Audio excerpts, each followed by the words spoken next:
Another day and another story from Shaurya. Story this time is about the Indo-Canadian relations which have gone into a free fall. Jai Hind, this is Colonel Sidhu from Shaurya, and in the next 11 minutes or so I shall explain to you the causes and the effects of the diplomatic chill which has come in the relations between India and Canada. India established diplomatic relations with Canada in 1947. However, in the past decade, relations between the two democracies have been strained due to anti-India Khalistan activities emanating from Canada. To start with, let's have a look at the Khalistan activities which are taking place in Canada. In recent years, there has been an increase in activities by Khalistani terrorists who are based in Canada.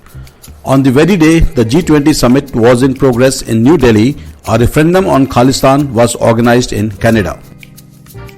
In March 23, the Indian High Commission in Ottawa was attacked by Khalistani protesters. The Khalistani sympathizers have also organized a Khalistan Freedom Rally in Canada.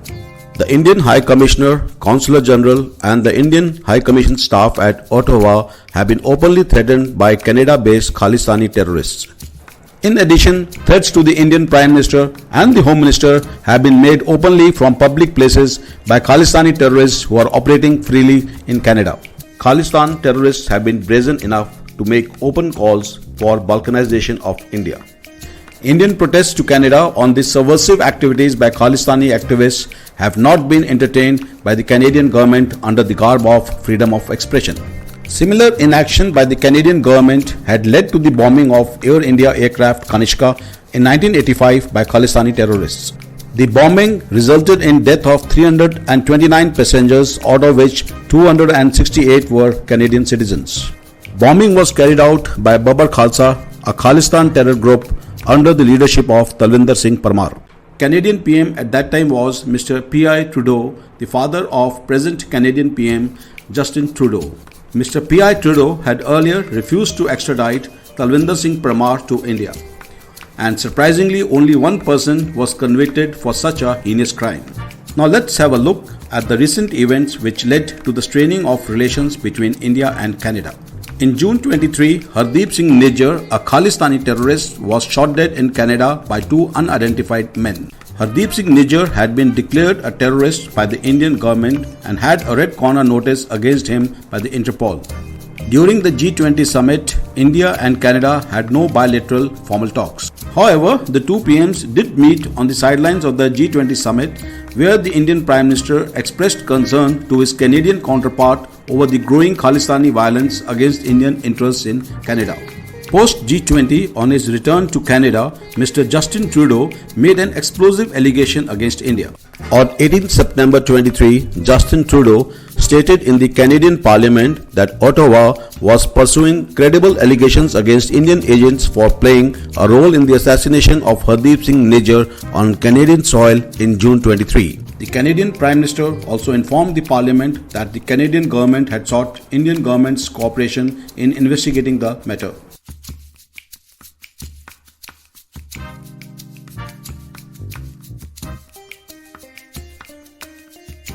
Indian reaction to Trudeau's allegations. India obviously termed the allegation as motivated and absurd. Indian government also accused the Canadian government of doing vote bank politics. India too expelled a senior Canadian diplomat in a tit-for-tat reaction. India also asked Canada to downsize its staff at the Canadian High Commission in New Delhi. India also stopped processing visas of Canadian citizens in its embassies world over. Taking the battle forward, India also called Canada a safe haven for terrorists. Such an expression by India is usually reserved for countries like Pakistan. Comprehensive Economic Partnership Agreement for a free trade between the two countries has now been postponed indefinitely. Now let's have a look at the Indo-Canadian economic relations. In financial year 2022, Canada-India bilateral trade in goods reached nearly $9 billion, which was a substantial 57% increase over the previous year.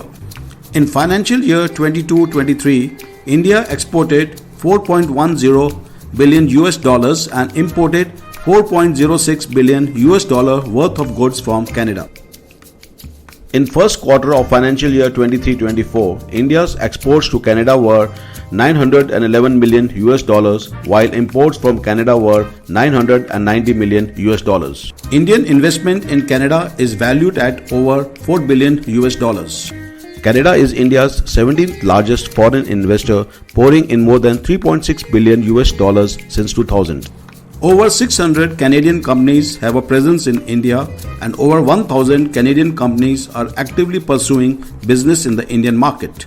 The Comprehensive Economic Partnership Agreement had the potential to enhance bilateral trade by up to 6.5 billion US dollars, leading to an estimated GDP increase of 3.8 billion to 5.9 billion US dollars for Canada by 2035.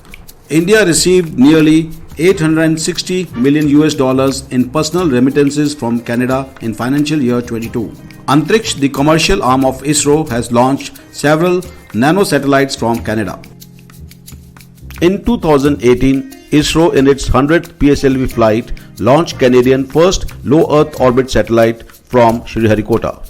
Now let's have an overview of the investments made in India by the Canadian Pension Plan Investment Board. Canadian pension funds have an investment of rupees 1.77 lakh crore in Indian companies. Canadian pension funds are invested in companies like Kotak Mahindra Bank, Zomato, Delivery, 197 Communications Limited, ICICI Bank, Flipkart, Byju's and many more. Canadian pension funds are also invested in US listed shares of Indian IT giants Wipro and Infosys, valued at approximately 12 million and 22 million US dollars respectively. Despite the diplomatic chill between the two countries, Canadian pension funds will continue investing in India on ground of India's large market and good return on money invested. Now let's have a look at the Indian diaspora in Canada.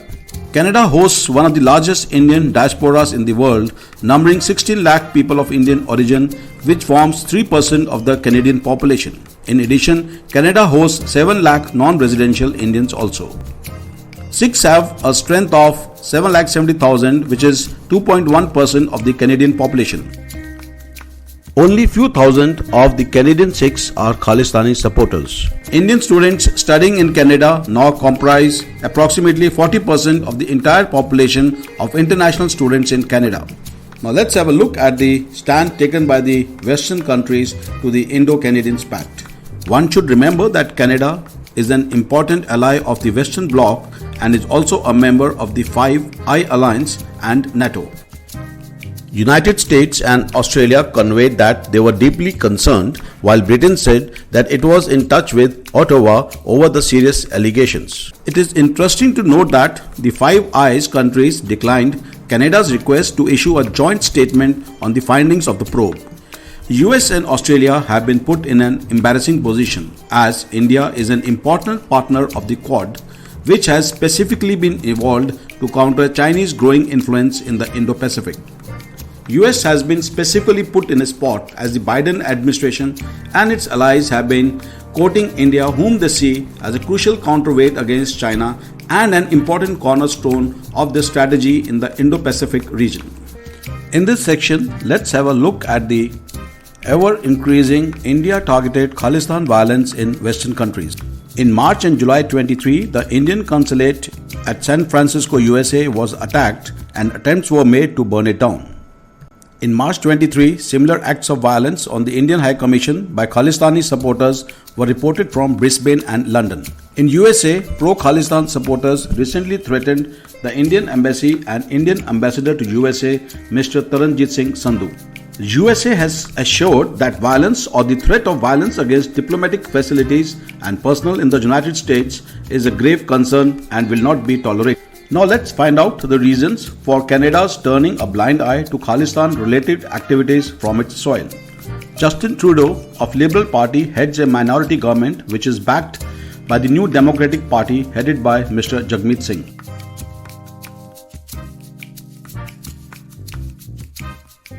Jagmeet Singh's New Democratic Party has 24 seats in the Canadian Parliament, whose support is very critical for the survival of the Trudeau government. In retaliation to the Khalistani activities, the Indian government back at home has also taken some aggressive action against these Khalistani terrorists.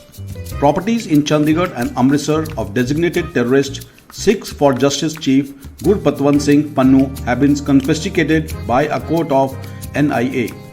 Gurpatwant Singh Pannu is also a Canadian citizen and a designated terrorist by India. Property of killed Khalistani terrorist Hardeep Singh Nijjar has also been confiscated in Punjab. NIA has released pictures of 10 accused involved in the attacks on the Indian consulate in San Francisco and sought information about them from the public.